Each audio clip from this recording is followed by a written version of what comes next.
Jumpa lagi rekan trader Indonesia dimanapun berada. Salam jumpa rekan trader. Kembali lagi bersama saya Moritz. Dan seperti biasa, kita hadir lagi di acara kajian Bitcoin, di acara dunia kripto yang selalu kita berikan untuk rekan trader setiap hari Rabu.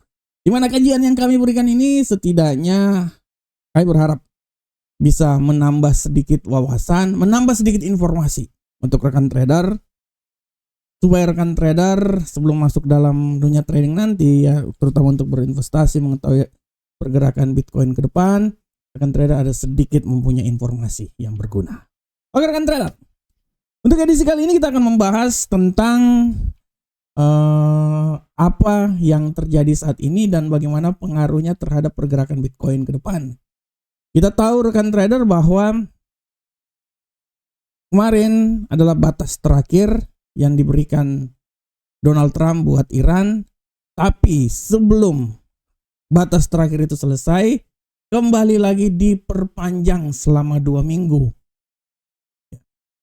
Gencatan senjata di mana Donald Trump menahan untuk menyerang Iran habis-habisan. Nah, ini dia. Inilah yang menjadi tema kita kali ini. Oleh karena itu tema yang coba saya angkat kali ini adalah tentang Bitcoin pasca meredanya ketegangan geopolitik. Bagaimanakah pergerakannya, rekan trader? Nah, tapi sebelum kita masuk di temanya, mari kita lihat dulu bagaimana pergerakan yang terjadi pada Bitcoin selama 1 minggu ini. Ya, kita bisa lihat bersama-sama. Di sini rekan trader, kalau rekan trader lihat bagaimana pergerakan terjadi pada Bitcoin selama 1 minggu ini, mulai dari tanggal 2 sampai tanggal 7 atau tanggal 8 ya. Tanggal 7 kemarin dan tanggal 8 hari ini. Secara garis besar kalau rekan trader lihat pergerakan yang terjadi pada Bitcoin dari tanggal 2 sampai tanggal 8 ini semuanya didorong oleh terutama keadaan makro serta geopolitik. Jadi bukan hanya berita internal kripto aja, tapi karena bagaimana shock risk off dari eskalasi perang. Secara garis besar kita lihat mulai dari tanggal 2, ini kita bisa lihat bahwa Bitcoin ini turun tajam dan kembali lagi ke risk off, di mana setelah ditutup pada sekitar 66.898, dia turun hampir sebesar 1,7% dari pembukaannya di posisi 68.104. Ya, ini secara garis besar kita lihat bahwa pemicu utamanya adalah memburuknya sentimen global setelah Donald Trump menegaskan perang dengan Iran belum akan segera berakhir. Ya. Intinya perang dengan Iran belum segera berakhir. Imbas dari pernyataan Donald Trump ini, Bitcoin dia turun rekan trader sangat luar biasa, malahan sampai di level 65. Ya, 65.000 rekan trader. Dilanjutkan pada tanggal 3, secara garis besar kalau rekan trader lihat tanggal 3 dia naik ya, walaupun dalam tendensi pelemahan tapi dia agak sedikit naik sebesar 0,08%. Ini menandakan bahwa pasar berhenti untuk melemah. Tetapi belum cerita kasarnya belum benar-benar pulih ya. Penyebab utamanya kita udah tahu bahwa ya itu libur pasca rekan trader ya. Ini yang membuat pasar tradisional tutup dan likuiditasnya mengalami pelemahan. Nah, ini yang membuat Bitcoin juga agak sedikit tertekan. Tapi di tanggal 4 rekan trader kita lihat ada sedikit pergerakan yang terjadi pada Bitcoin.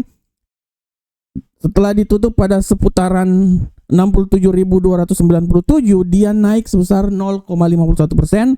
Di sini kita bisa lihat secara garis besar kenaikan ini terlihat lebih seperti pantulan teknikal kecil daripada perubahan tren. Ya, secara garis besar tidak ada katalis pada tanggal tersebut, tanggal 4. Ya. Kita bisa lihat secara garis besar itu juga karena kondisi libur sedang terjadi, holiday ya, weekend liquid, libur pasca. Nah, ini juga yang membuat Bitcoin walaupun dia mengalami penguatan tapi penguatannya tidak sangat luar biasa.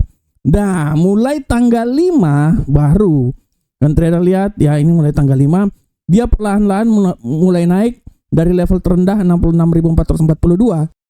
Dari level terendah di seputaran 66.512 hingga dia perlahan namun pasti di tanggal 5 dia naik menuju level 67.766 rekan trader.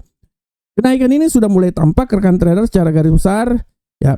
Kalau rekan trader lihat, kenaikan ini sudah mulai tampak karena secara garis besar kenaikan ini disebabkan bukan karena ketidakpastian geopolitik. Justru pada tanggal 5 itu Donald Trump masih tetap mengancam Iran dan menetapkan tenggat tentang pembukaan Selat Hormuz.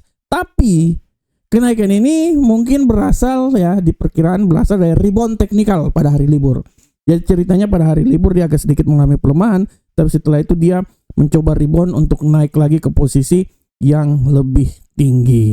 Nah, selanjutnya rekan trader pada tanggal 6 ini benar-benar dia naik sangat luar biasa. Selanjutnya rekan trader bisa lihat dengan jelas pergerakan yang terjadi pada tanggal 7 kemarin.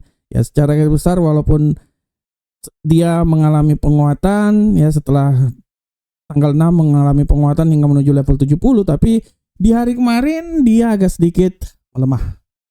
Dia turun dan dia kembali lagi ke level 67. Tapi hari ini Bitcoin bergerak sangat luar biasa imbas dari gencatan senjata yang dikeluarkan oleh Donald Trump, membuat bagaimana Bitcoin ini kembali lagi naik, sempat menyentuh level 72.000 walaupun sekarang dia bergerak seputaran di level 71.000. Ini adalah pergerakan yang sangat sempurna. Nah, oleh karena itu rekan trader, semakin gencatan senjata ini bisa dilakukan, artinya semakin membuka peluang Bitcoin untuk naik lagi ke posisi yang lebih tinggi. Oleh karena itu, untuk tema kita kali ini, sesuai yang telah saya bilang buat rekan trader, buat tema kita kali ini kita akan berbicara tentang Bitcoin pasca meredanya ketegangan atau pasca gencatan senjata dilakukan. Nah, bagaimanakah pergerakan yang terjadi pada Bitcoin setelah gencatan senjata ini dilakukan rekan trader? Nah, ini harap kita lihat dengan saksama bagaimana pengaruh dari gencatan senjata yang dilakukan selama 2 minggu ini membuat Bitcoin bisa naik hingga menembus tadi level 72.000. Tapi sekarang dia memang berada sedikit koreksi di seputaran 71.492 rekan trader. Dan di sini kita bisa lihat reaksi yang terjadi pada Bitcoin pasca gencatan senjata ini adalah pasar masih tetap melihat hal ini sebagai sesuatu yang bullish dan itu ditunjukkan dengan Bitcoin dia mengalami penguatan yang sangat signifikan menembus level 72 walaupun sekarang dia agak sedikit terkoreksi di level 71. Nah, ini bisa menjadi pertanyaan kenapa Bitcoin ini bisa naik, karena sudah saya bilang bahwa Bitcoin ini naik karena dia membaca bagaimana gencatan senjata itu dilakukan dan ini sebagai risk on trigger Ini sebagai risk on trigger di mana kita bisa tahu bahwa apa yang terjadi ini membuat bagaimana indeks dolar Amerika mengalami pelemahan yang sangat signifikan. Itu juga dikuatkan juga dengan bagaimana pelemahan yang terjadi pada minyak sehingga Bitcoin ini sedikit terbantu untuk naik ke posisi yang lebih tinggi. Dari sini kita bisa lihat rekan trader bahwa persepsi dari Bitcoin pasca gencatan senjata ini adalah Bitcoin masih diperdagangkan lebih sebagai suatu aset likuiditas, dalam hal dia itu risk asset daripada aset safe haven murni. Nah, ini kenapa saya bilang hal itu, karena ini terbukti dia naik bersamaan dengan saham dan ketika minyak turun tajam, artinya dorongan utamanya bukan dari orang untuk mencari perlindungan aset safe haven, tapi melainkan pasar mulai menghargai kemungkinan inflasi itu mulai melunak. Karena kita tahu gini, inflasi itu dia mulai sedikit naik semenjak minyak ini menjadi hal yang langka karena penutupan Selat Hormuz. Imbas dari penutupan Selat Hormuz adalah minyak langka, potensi inflasi naik, ini membuat dolar naik. Tapi pasca ketegangan ini terjadi, artinya dia memberikan suatu peluang bahwa inflasi ini mulai melunak rekan trader. Ini ditandai dengan dolar mengalami pelemahan yang sangat signifikan. Kemarin sudah sampai 100, tiba-tiba gencatan senjata dia turun hari ini menuju ke 98. Dan ini memberikan angin segar untuk Bitcoin naik ke posisi yang lebih tinggi. Tapi secara garis besar kan trader, saya mau bilang bahwa kenaikan yang terjadi ini pada prinsipnya ini hanya, kalau orang bilang ya, kalau menurut saya ini hanya sementara aja, karena masih ada aspek-aspek yang lain juga di mana Plat Hormuz itu dia belum terbuka secara resmi rekan trader, sehingga segala sesuatu itu terjadi. Apalagi kita lihat berdasarkan perjanjian yang dikeluarkan bahwa Amerika berjanji cuma dengan Iran, tapi masalah lainnya itu di daerah Lebanon itu ya, Hizbullah di Lebanon itu tidak dalam perjanjian mereka, jadi masih tetap punya peluang terjadi penyerangan-penyerangan di sana rekan trader. Sehingga setidaknya ini juga bisa memberikan tekanan yang sangat luar biasa, memberikan hal bahwa dolar Amerika bisa naik dan bisa membuat penekanan terhadap Bitcoin. Tapi secara garis besar kita bisa lihat rekan trader ya, secara garis besar dari skenario ini kita bisa lihat bahwa Bitcoin dengan pasca keadaan seperti kayak gini, Bitcoin itu masih punya peluang untuk bisa naik sampai ke posisi yang lebih tinggi lagi. Tapi semuanya itu akan sangat tergantung dari geopolitik yang terjadi.